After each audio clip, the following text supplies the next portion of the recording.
We are Arsenal. Wembley bound. We love Arsenal. Oh yes. We are Arsenal. No mercy. We're Arsenal. Forever. We are Arsenal. Road to Wembley.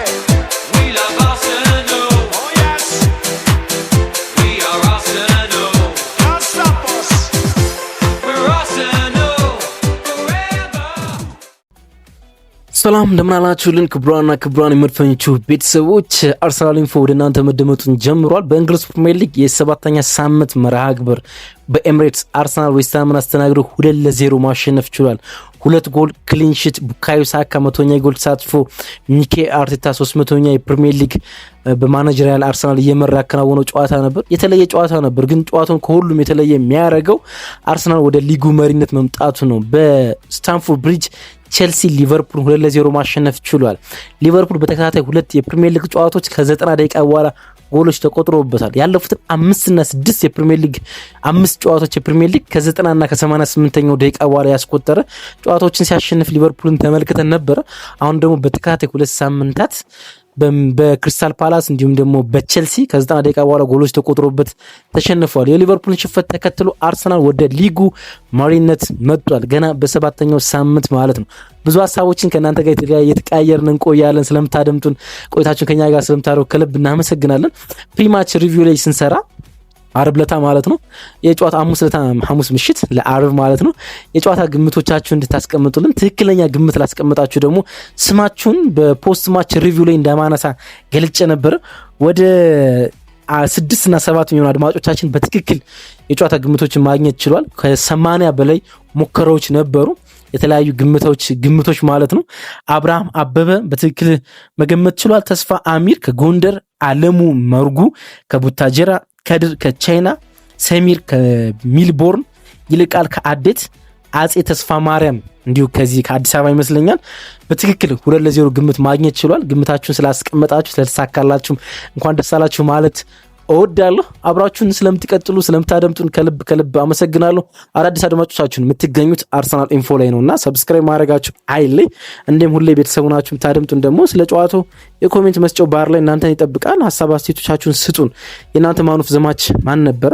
ጻፉልን። የሚኬል አርቴታ 300ኛ ጨዋታ ነው፣ የቡካዮ ሳካ ደግሞ 200ኛ ጨዋታ እና 100ኛ ጎል ተሳትፎ። ስለነዚህ ጉዳዮችም ጻፉልኝ። የኔን ማን ኦፍ ዘ ማችን በሪቪው ላይ ትሰማላችሁ ማለት ነው። ከመሸጋገሪያ ሙዚቃ በኋላ እመለሳለሁ። ኖርዝ ላንደን ፎሬቨር በጥቂቱ አድመጠን እንመለሳለን። አብራችሁን ቆዩ።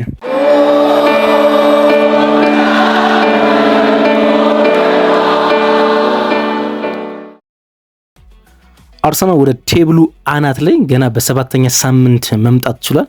በሁለተኛው ሳምንትና በሶስተኛው ሳምንት ላይ ሚኬል አርቴታና የአርሰናል ተጫዋቾች ላይ ጥቂት ጫናዎችና ወቀሶች የበረቱ ይመስል ነበር። ግን አሁን ገና ሰባተኛው ሳምንት ላይ ሊቨርፑል ከተከታታይ የ90 ደቂቃ ድል በኋላ 3 ጨዋታዎችን ሽንፈት አጋጥሞታል። 2 የሊግ ሽንፈቶች እንዲሁም ደግሞ 1 የሻምፒዮንስ ሊግ ሽንፈት። በለንደን ትናንትና በስታንፎርድ ብሪጅ ሊቨርፑል መሸነፉን ተከትሎ አርሰናል ወደ ሊጉ አናት ላይ መምጣት ችሏል። ደግሞ ትናንትና በፕሪማች ሪቪው ላይ እንዳነሳ ነው አርሰናል በሚቀጥሉት 5 ጨዋታዎች የሚጫወትባቸውን ፊክስቸሮች ስንመለከት የነጥብ ልዩነቱ ሊሰፋ እንደሚችል መመልከት እንችላለን። ወደ ክራቨን ኮቴጅ ማምራት አለበት ከፉላም ጋር አርሰናል። የለንደን ደርቢ ጨዋታ ነው፣ ግን መልካም ጨዋታ ይሆናል ተብሎ ይጠበቃል። ከዛ በኋላ ከክሪስታል ፓላስ ጋር እንዲሁም ሁለት ታዳጊዎችን አርሰናል ያስተናግዳል። በርንሌይ እንዲሁም ደግሞ ሊድስ ዩናይትድ ጋር ጨዋታውን ያከናውናል እና ሰንደርላንድ ጋር ጨዋታውን ያከናውናል።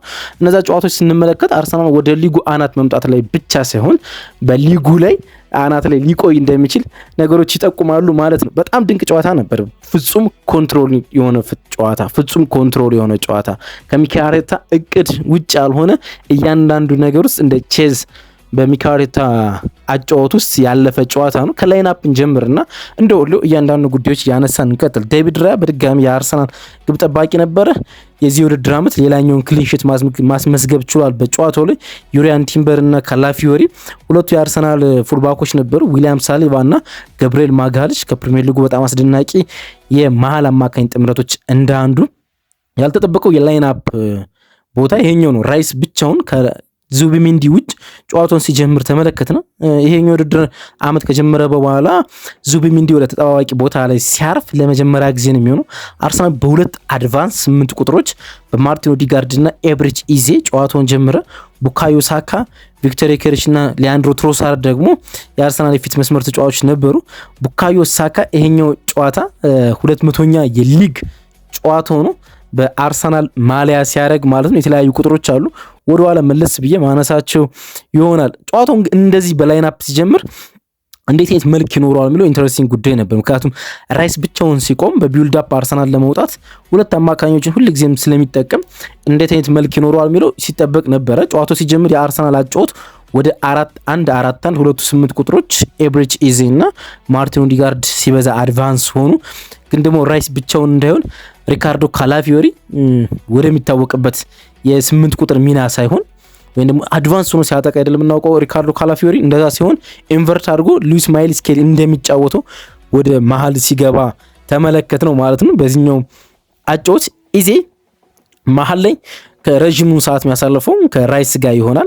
በተለይ ደግሞ በአርሰናል ፕሬሲንግ ላይ አርሰናል ኳሱን አውጥቶት ወይ ሳምን ፕሬስ በሚያደርግበት ጊዜ ውስጥ ኤብሪች ኢዜ ከራይስ ጎን ይቆማል። እንዲሁም ደግሞ የላይኛው ሜዳ ክፍል ከቪክቶር ዮኬሬሽ ጋር ደግሞ ማርቲን ኦዲጋርድ ሲቆም ተመልክተናል።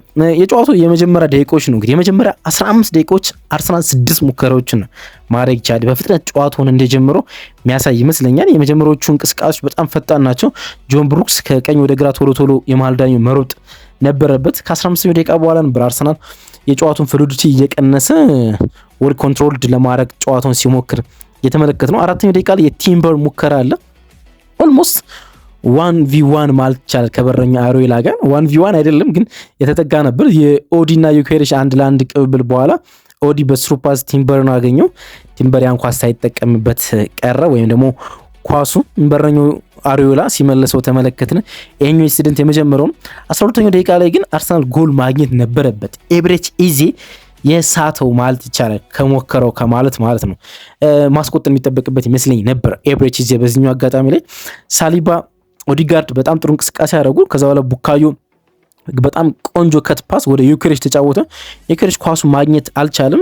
ኪልማን ይመስለኛል የዌስትሃሙ ተከላካይ ኳሱን ነከው ብሎክ አደረገው። ከዛ በኋላ በረኛው መሬት ላይ ያለ የአውት ኦፍ ፖዚሽን ነበሩ የዌስትሃም ተጫዋቾች። ኳሱን ማስቆጠር ነበረበት። 4 ሜትር ከጎሉ ርቀት ላይ ብቻ ነው ኢንሳይድ ዘ ቦክስ ከሚባሉ ከፔናልቲ ቦክስም ከትንሿ ጠባባ ቦክስ ውስጥ ነው ኳሱን ያገኘው ኤብሪች ኢዜ። ግን ወደ ላይ መተውና ኳሱን ሳቶ። ይሄኛው አጋጣሚ አርሰናል ቀድሞ ገና ጎል የማግኘት እድል ነበረው። 20ኛው ደቂቃ ላይ ማርቲን ኦዲጋርድ ተቀይሮ እንዲወጣ ያስቻለው ጉዳት የተፈጠረበት ነው። ከሰመር ቫሊ ጋር ሁለቱም ጉልበት ለጉልበት ነው የተገናኙት። የቀድሞ የሌቪንግ የአሁኑ የዌስትሃም የመስመር ተጫዋች ሰመር ቫሊ ጉልበታቸው ከጉልበታቸው ጋር ተጋጨ። ድጋሚ ጉልበት ጉዳት አጋጠመው እና ወደቀ። ጨዋታው እንደገና የሚቀጥል መሰለ። እናም ጨዋታውን ቀጠለ እንዲሁ እንደተመለከትነው ማለት ነው። 23ኛው ደቂቃ ላይ የቡካዮ ሳካን ጎል አገኘን፣ ግን በኦፍሳይድ የተሻረ ጎል ማለት ነው። ከራይስ በጣም ቆንጆ አሲስት ቡካዮ ሳካ ደረሰው። በጣም ከጥልቅ ነበር። ራይስ በጣም የሚያምር አሲስት ነው ያደረግልን ለሳካ። ከዛ ግን ሳካ ኦፍሳይድ ፖዚሽን ላይ ነበርና ኳሱ ሙሉ በሙሉ ኦፍሳይድ ስለነበረ ተሻረ።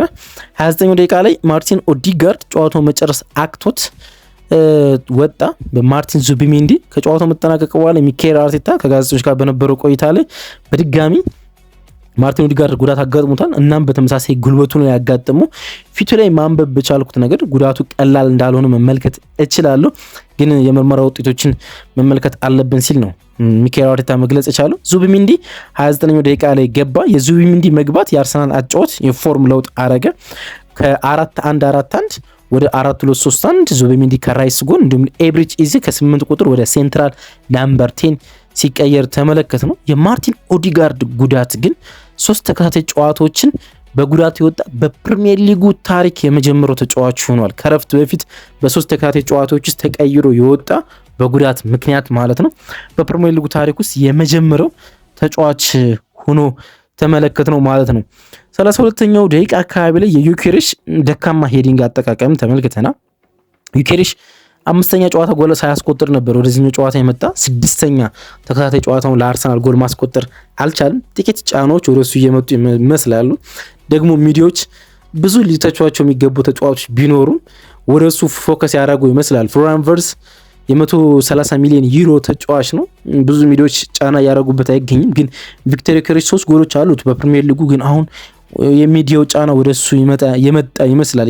የበዛ መጠበቅም ስለነበረው ይሁን አላቅም፣ አሁን ጫኖቹ ወደሱ የመጡ ይመስላሉ። እሱም አንዳንድ ማስተካከል ያለበት ነገር ይመስለኛል። አንደኛ የቦክስ እንቅስቃሴዎቹን ፊክስድ ከማድረግ በጣም የሚቀያየር ማድረግ፣ ሁለተኛ በጣም ኦፕቲሚስቲክ መሆን የሚያስፈልገው ይመስለኛል። ምክንያቱም ሃላንድ አንድ ካለው በጣም አስደናቂ ችሎታ ለእኔ በተለይ ተደጋጋሚ ሩጫዎችን ከተከላካዩ ጀርባ ያደርጋል። የቡድን አጋሮች ኳስ በያዘ ቁጥር እንደሚደርሰው አምኖ ሁሌም ሩጫ ያደርጋልና በጣም ኦፕቲሚስት ነው። ለእያንዳንዱ ኳስ ፖዚሽን ያስተካክላል፣ ለእያንዳንዱ ኳስ ማለት ነው። ከዛ በኋላ በጨዋታ ውስጥ የሚያገኛቸውን አጋጣሚዎች ለመጠቀም ይሞክራል። እሱም እንደዛ ማድረግ ያለበት ይመስለኛል። ይሄኛው የሄዲንግ አጠቃቀሙንም በጥቂቱ ማሻሻል ያለበት ይመስለኛል። ከሳካ በቀኝ እግሩ በቀኝ መስመሩ ሳካ በቀኝ እግሩ ከትፓስ ያደረገው ነበረ፣ ማስቆጠር ነበረበት። ሸርፎት ነው ኳሱን የወጣ ሳያስቆጥረው ቀረ። ከዛ በኋላ ሊያንድሮ ትሮሳርድ ኳሱን አገኘው። ኳሱን ሹት ሲያደርገው ብሎክ ሲደረግ ተመለከትን ማለት ነው። 38ኛው ደቂቃ ላይ የዲክላን ራይስ ጎል ተቆጠረና አርሰናል ጨዋታውን በኤሚሬትስ መምራት ሲችል ተመለከትን ማለት ነው። ሳካ ኳሱን ከመጀመሪያ ይዞት ወደ 3ኛው ሜዳ ክፍል ሄደ። እንደገና መልሶ ከዙቢሚንዲ ጋር ተጫወተ። ዙቢሚንዲ በጣም በድጋሚ የሚደንቅ ኳስ ለኢዜ ተጫወተ። ዙቢሚንዲ ከጥልቅ ነው ይህን ኳስ በስሩ ቦል መጫወት የቻለው። ኢዜ ሹት ያደረገው ኳስ ከቀኝ አንግል፣ በቀኝ ክንፍ፣ በቀኝ ሀፍ ስፔስ ከቀኝ አንግል የተመታ ኳስ ነበር። ብሎክ ተደረገ። አሪዮላ ኳሱን መልሶ ያን ኳስ የተመለሰውን ኳስ ራይስ ጎል ማስቆጠር ቻለ ማለት ነው። የዙቢሚንዲ ስሩ ቦል ጎሉ እንዲፈጠር ትልቁ ምክንያት ነበረ። ራይስ ይህን ጎል ካስቆጠረ በኋላ ቁጥሮቹ የሚገርሙ ናቸው። 12ኛ ጎሉ ነው ለአርሰናል ማስቆጠር የቻለ። በ80 የፕሪሚየር ሊግ ጨዋታዎች ለዌስትሃም 124 ጨዋታዎችን አድርጎ 10 ጎል ብቻ ነበር ማስቆጠር የቻለ። ግን ለአርሰናል 12ኛ ጎሉ ማስቆጠር ይችላል። በሁሉም ውድድሮች ደግሞ 15ኛ ጎሉ ነው ማስቆጠር የቻለ። በጣም የደነቀኝ ቁጥር ዌስትሃም ላይ ይሄኛው ሁለተኛ ጎሉና ሁለተኛ አሲስት ማድረግ ችሏል። 4 የጎል ተሳትፎ ዌስትሃም ላይ ከቀድሞ ቡድኑ ላይ ያለው ብዙ የጎል ተሳትፎ ያደረገበት ቡድን አንደኛ ቦርንሞዝ ነው 5። ከዛ በመቀጠል ግን ዌስትሃም ብዙ የጎል ተሳትፎ ያደረገበት ቡድን ሆኖ መመዝገብ ችሏል ማለት ነው። 49ኛው 50ኛው ደቂቃ ጭማሪ ደቂቃ አካባቢ ላይ ሪካርዶ ካራፊዮሪን በጣም ግሩም የጎል ሙከራ እናገኛለን። ዩሪያን ቲምበርና ሳካ መጀመሪያ ኳሱን ሞከሩት ወይም ደግሞ ብሎክ ሆኑባቸው። ያ ብሎክ የተደረጉ ኳሶች ወደ ሪካርዶ ካላፊዮሪ መጡ። ሪካርዶ ካላፊዮሪ ጎል ሊያስቆጥር ፍጹም ተቃርቦ ነበረ።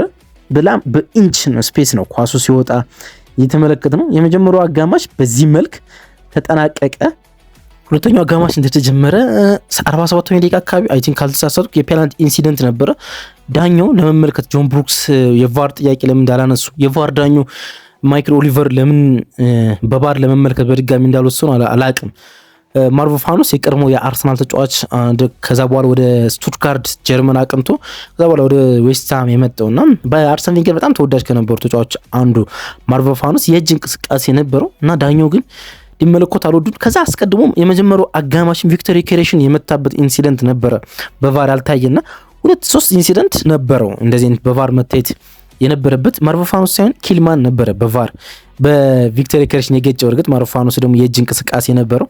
ዳኛው አለፉት 51ኛው ደቂቃ ላይ ዮኬሬሽ ፍጹም ያመለጠው እድልን ተመለከትና ሊያንድሮ ትሮሳርድ በጣም ግሩም ዋን ፓስ ኳስ ከተከላካይ ጀርባ ሲሮጥ ለነበረው ራይስ ኳሱን ማቃበል ቻለ። ራይስ በጣም ቆንጆ ሩጫ አደረገ።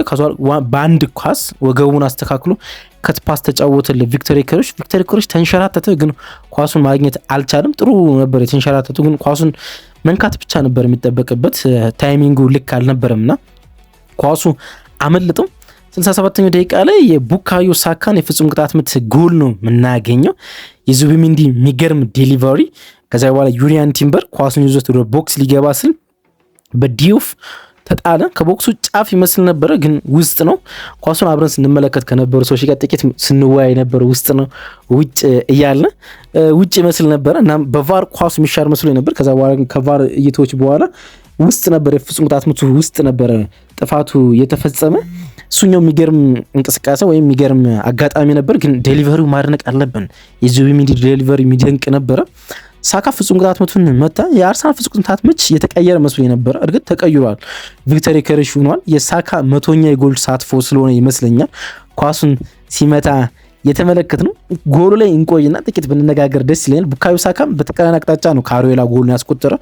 አሪዮላ ወደ ግራ በኩል ወደ ቀኝ በኩል ወደ ግራ በኩል ያ ሳካ ደግሞ ወደ ቀኝ በኩል ጎሉን ሲያስቆጥር ተመለከት ነው። ቡካዮ ሳካ ይህን ጎል ማስቆጠሩን ተከትሎ 100ኛ የጎል ተሳትፎ ላይ መድረስ ችሏል በአርሰናል ማለት ነው። 55 ጎል 45 አሲስት ማለት ነው። ይሄኛው ደግሞ 8ኛው የአርሰናል ተጫዋች ያደርገዋል። 7ኛው ወጣት የፕሪሚየር ሊጉ ተጫዋች ደግሞ ይሆናል ማለት ነው። 7ኛው ወጣት የፕሪሚየር ሊጉ ተጫዋች ይሆናል። 24 ዓመት ከ29ኛ ቀን ላይ ይገኛል ቡካዮ ሳካ። በዚህ እድሜው ላይ 100ኛ የጎል ተሳትፎ መድረስ የቻለ በፕሪሚየር ሊግ ታሪክ 7ኛው ወጣት ተጫዋች ይሆናል። በእንግሊዛዊ ሆኖ ለአርሰናል 100ኛ የጎል ተሳትፎ መድረስ የቻለ ደግሞ አያን ራይት እና ቲዮ ዋልኮት በመቀጠል ሁለተኛው እንግሊዛዊ ይሆናል። አያን ራይት 123 የጎል ተሳትፎዎች አሉት። ቲዮ ዋልኮት ደግሞ 108 የጎል ተሳትፎዎች አሉት። ሁለቱን በቀላሉ ሊበልጥ እንደሚችል መናገር እንችላለን። በዚህ ውድድር ዓመት እንኳን ይበልጣቸዋል ብለን ማንሳት እንችላለን።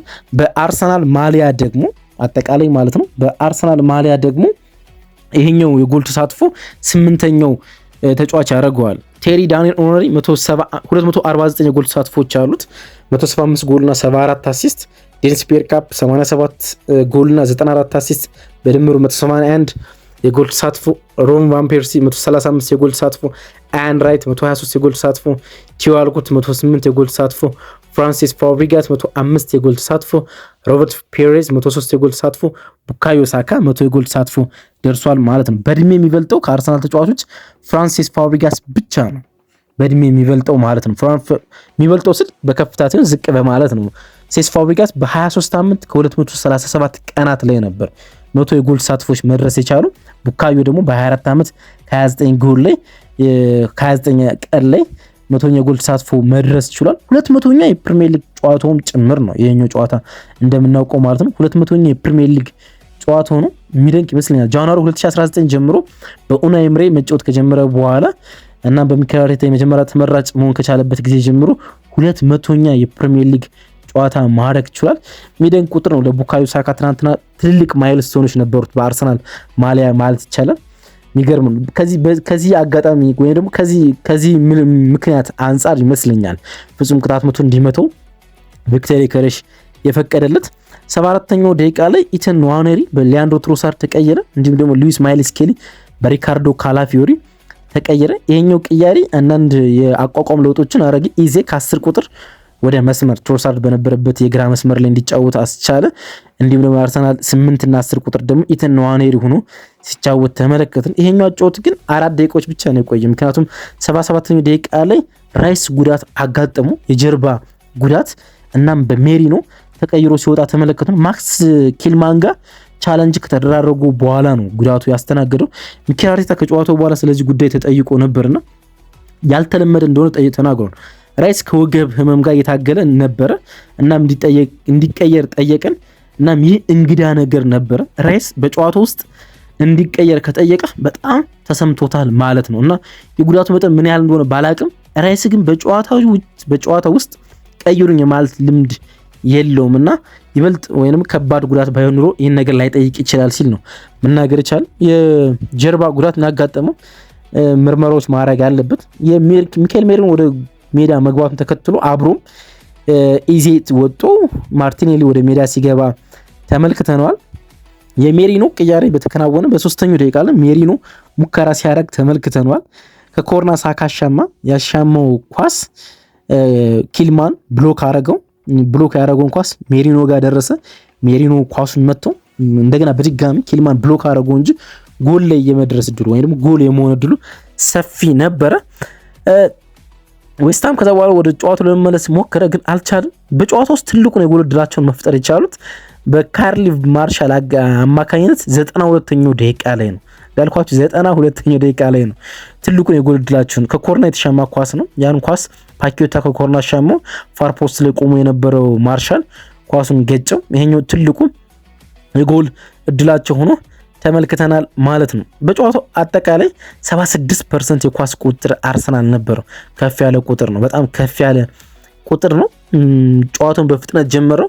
ከዛ በኋላ ግን ፍጹም ኮንትሮልድ የሆነ ቡድን ነው። አንድ ነገር እዚህ ጋር ተናግሬ ባልፍ ደስ ይለኛል። ኢንተርናሽናል ብሬክ ነው ይሄ የመጨረሻ ፖስት ማቻችን ነው። ከኢንተርናሽናል ብሬክ በኋላ ለሚቀጥሉት 15 ቀናት አርሰናል ጨዋታቸውን አከናወነው እና በብዙ አናላይሶች እንገናኛለን።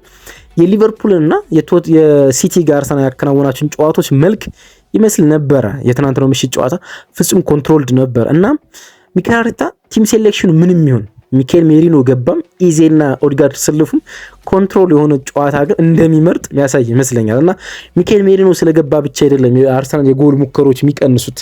የሚኬል አርቴታ ጨዋታ ፍጹም ኮንትሮል የሆነና ከሱ እጅ እንዳይወጣ የሚፈልግ ይመስላል። እንግዲህ ጨዋታው ለሚኬል አርቴታ 300ኛ የፕሪሚየር ሊግ ጨዋታ ነው። 300ኛ የፕሪሚየር ሊግ ጨዋታ እናም ይሄኛው ጨዋታ 177ኛው ድሉ ነው በፕሪሚየር ሊግ። 3 አሰልጣኞች ብቻ በመጀመሪያ 300 ጨዋታቸው ከሱ የተሻለ የማሸነፍ እድል አላቸው። 3 አሰልጣኞች ብቻ። ፔፕ ጋርዲዮላ በ300ኛው ጨዋታ 219 ድሎች ነበሩት። ጆዜ ሞሪኒዮ በ300ኛ የቼልሲ ጨዋታ በሁለት አጋጣሚ ቼልሲን በተረከበበት 196 ጨዋታዎችን አሸንፏል። የቀድሞ የሊቨርፑል ተጫዋችና አሰልጣኝ ኬኒ ዳግሊሽ ሊቨርፑልን እየመራ በመጀመሪያ 300 ጨዋታኛው 185 ድሎች አግኝቷል። ከነዚህ አሰልጣኞች ሚኬል አርቴታን በመጀመሪያ 300 ጨዋታ የተሻለ የማሸነፍ ንጻሬ ያለው አሰልጣኝ የለም ማለት ነውና ለሚኬል አርቴታ የሚገርም ማይልስቶን ነው። የሚገርም ማለት ነው። የውድድር ዓመት ብዙ ይጠበቅበታል እንዳልነው፣ ግን ደግሞ አሁን በጣም ጥሩ አካሄድ ላይ ይመስለኛል። የውድድር ዓመቱ ገና ሁለተኛው ወራት ላይ ነው። የ2025 ሁለተኛው ወራት ላይ ነው የምንገኘው። ገና ነው፣ ጊዜያቶች አሉ። ፕሪሚየር ሊግ ማራቶን ነው። የሚቀጥሉት 31 ጨዋታዎች አሉት። ብዙ ነገሮች ይቀያየራሉ። ግን አርሰናል የሊጉ መሪ ሆኗል። ከሊጉ ተከታዮች መራቅ ደግሞ በሊጉ ፉክክር ውስጥ እናም ደክሞ እንዲታዩ ማድረግ ይችላል። ሊቨርፑል ባለፈው የውድድር ዓመት ከአርሰናል ጋር መራቁ በአመቱ መጨረሻ ላይ በአርሰናል ሜንታሊቲ ላይ ትልቁ አስተዋጽኦ እንዳደረገ ወይም ደግሞ አርሰናል አልደርስ የሚል ስሜት እንዲሰማው ማድረግ እንደቻለ መናገር ይቻላልና ለአርሰናል ትናንትና በጣም የተለየ ድል ነበረ ማለት እንችላለን። ደግሞ ዌስትሃምን ያሸነፍነው ዌስትሃም ባለፉት ተከታታይ 2 ዓመታት በሜዳችን 6 ነጥቦችን የወሰደብን ቡድን ነው። 2023-24 2024-25 ወደ ኤምሬትስ መጥቶ ተከታታይ ድሎችን ማስመዝገብ የቻለ ቡድን ነውና ይሄን ቡድን ማሸነፍ የተለየ ነው። ከጨዋታው አስቀድሞ እርግጥ ቡካዮ ሳካ የተናገረ ከጨዋታው በኋላ ነውና ከጨዋታው አስቀድሞ ወደ ጨዋታ ልገባ ስል ቴሪ ዳንኦኖ ደውልልኝ አለና ታውቃለህ አይደለ ይሄኛው 200ኛ ጨዋታ ነው፣ ግን ደግሞ የምትጫወተው ከዌስትሃም ጋር ነው። ተከታታይ ወደ ሜዳችን መጥቶ ካሸነፈን ቡድን ጋር እና ምን ማድረግ እንዳለበት ታውቃለህ ብሎኝ ነበረ ሲል ቡካዮ ሳካ ተናግሯል። እናም የቴሪ ዳንኦኖን ቃል ያከበረ ወይም ደግሞ እሱ ለሱ የሰጠውን ነገር ያከበረ ይመስላል። አርሰናል የተለየ ምሽት ነው። ጨዋታውን የተመለከታችሁት ማን አስገረማችሁ? ጥቂት ግን መናገር አለብኝ ታይትሉ ላይ ስለነበረ ማለት ነው። ዙቢሚንዲ በሁለቱም ጎሎች ላይ ፍጹም የነበረ አስደናቂ ፓሶች ነበሩት። የተለየ የአማካይ ስፍራ ተጫዋች እንደነበረ የተመለከተ ነው። ለብቻው ፕሮግራም ይዤ እመጣለሁ። እናንተ ማን አስገረማችሁ? ለኔ ማን ኦፍ ዘ ማች በርቀት ማርቲን ዙቢሚንዲ ነው። የእናንተስ ማን ኦፍ ዘ ማች ማን ነበር? ብጽፉልኝ ደስ ይለኛል። አብራችሁ ስለነበራችሁ ከልብ አመሰግናለሁ። መልካም ቀን ይሁንላችሁ። ባይ